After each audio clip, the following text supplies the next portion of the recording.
Карамба ТВ представляет.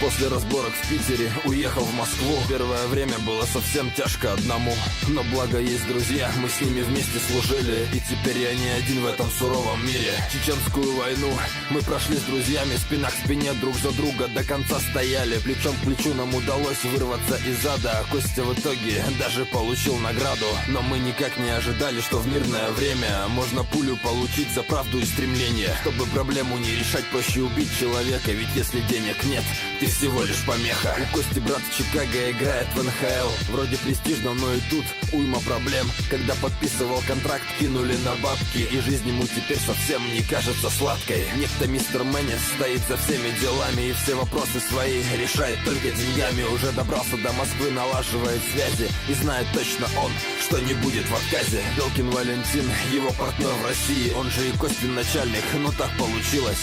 Костя с американцем просит поговорить, чтобы деньги тот вернул и перестал шутить. После этой просьбы я нашел Костю убитым, и как менты не решу, что это дело закрыто, пойдем до конца, как и раньше вместе, ведь со мной еще Илья тоже жаждет мести. В этот момент в Москву приезжает мой брат, и я решил для себя твердо, это точно знак.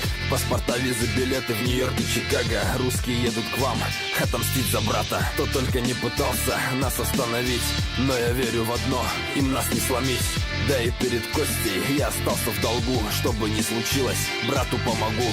Запомни, сильнее тот, у кого правда, и ради денег душу продавать не надо. Лично от меня вечная память Сергею Бодрову. Это рэп кинообзор, респект всем, кто помнит.